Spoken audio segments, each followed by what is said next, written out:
नमस्कार, स्वागत है आपका हमारे चैनल में।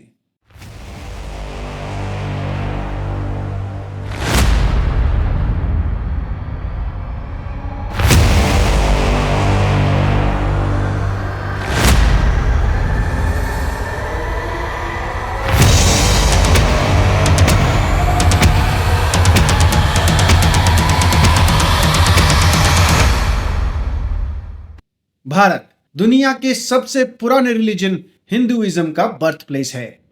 एक ऐसा देश जहां नॉलेज, स्पिरिचुअलिटी और डाइवर्सिटी तीनों एक साथ पनपती हैं।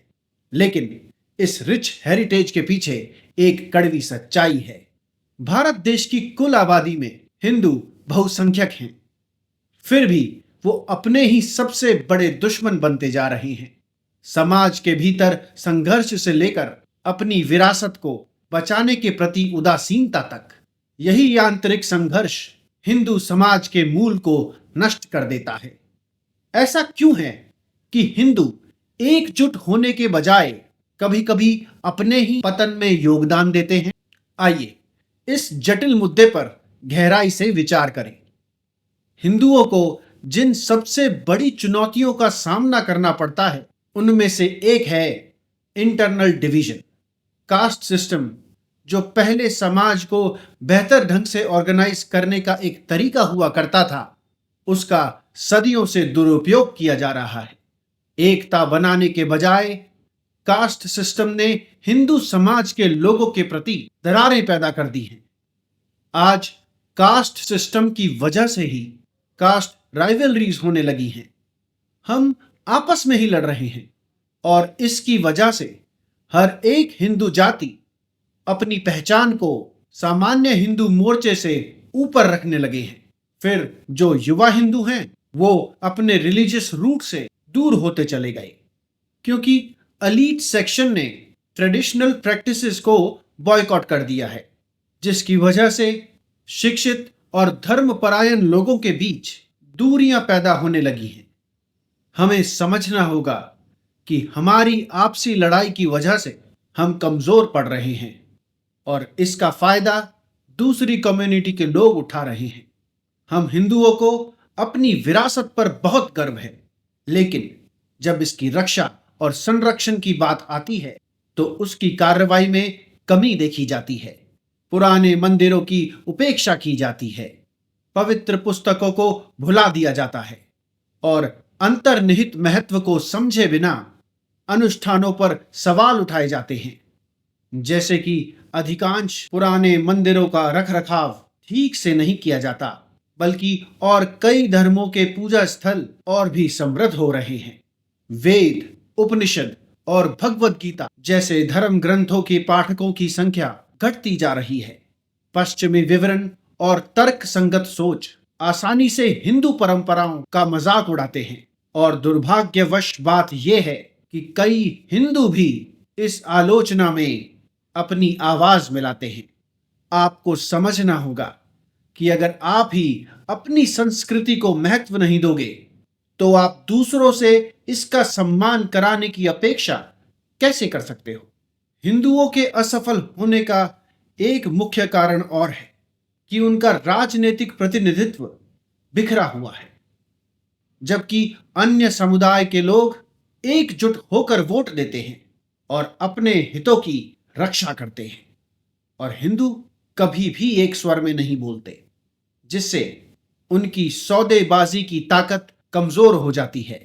मंदिर प्रशासन, धर्मांतरण और जनसंख्या की बदलाव जैसी समस्याओं को अक्सर नजरअंदाज कर दिया जाता है, क्योंकि इन्हें उठाने के लिए कोई भी हिंदू आवाज नहीं है। हमें समझना होगा कि एक विभाजित घराना टिक नहीं सकता और राजनीति में विभाजन एक कमजोरी है। कुछ हिंदुओं में एक चौंकाने वाली और घातक प्रवृत्ति यह है कि वो खुद को अपनी विरासत से अलग करने में उत्सुक रहते हैं। बुद्धिजीवी, मीडिया पर्सनालिटी और कई प्रभावशाली लोग जो अक्सर हिंदू धर्म को रिग्रेसिव बताते हैं और अन्य धर्मों को आदर्श मानते हैं। यही प्रचार हिंदुओं के आत्मविश्वास को कम करता है और युवाओं में घबराहट पैदा करता है। अपनी परंपराओं की आलोचना करना और दूसरे धर्मों की विचारधाराओं की प्रशंसा करना, हिंदू शासकों और परंपराओं को बदनाम कराने वाले विकृत ऐतिहासिक नैरेटिव का प्रचार करना। मैं आपको बता दूं कि जब किसी समाज के नेता अपनी संस्कृति पर गर्व करना छोड़ देते हैं, तब युवा पीढ़ी दिशाहीन हो जाती है। हिंदुओं के पतन का सबसे खतरनाक दुश्मन है आत्मसंतुष्टि। कई हिंदू मानते हैं कि क्योंकि वो बहुसंख्यक हैं, तो उनकी संस्कृति और मूल्य स्वाभाविक रूप से जीवित रहेंगे। लेकिन इतिहास हमें इसके विपरीत सिखाता है। प्रमुख सभ्यताएं तब लुप्त हो गईं जब उनके लोगों ने उनकी रक्षा करना बंद कर दिया। आज जिन वास्तविक मुद्दों पर हमें ध्यान देने की आवश्यकता है, वो है धार्मिक रूपांतरण। आपने देखा होगा कि पूरे देश में जनसांख्यिकी परिवर्तन हो रहे हैं और सरकारी नियंत्रण अक्सर मंदिरों के धन का गलत प्रबंधन करता है और उसे दूसरी जगह भेज देता है। आत्मसंतुष्टि से कमजोरी पैदा होती है और आज की दुनिया में तो चुप्पी अब कोई विकल्प नहीं है। अच्छी खबर यह है कि परिवर्तन संभव है। हिंदुओं को अपनी समृद्ध विरासत के बारे में खुद को शिक्षित करा के एकजुट होकर अपनी संस्कृति और मूल्यों की रक्षा में सक्रिय रूप से भाग लेकर हिंदुओं को यह समझना होगा कि उनकी ताकत एकता, ज्ञान और गौरव में निहित है। और अब सोचने का नहीं, कार्रवाई करने का समय है। इस पर आपकी क्या राय है? क्या आपको लगता है कि हिंदू खुद अपने सबसे बड़े दुश्मन हैं? अपना पॉइंट ऑफ व्यू नीचे कमेंट सेक्शन में जरूर दें। वीडियो अगर अच्छी लगी हो तो लाइक, शेयर और सब्सक्राइब करना ना भूलें। जय हिंद।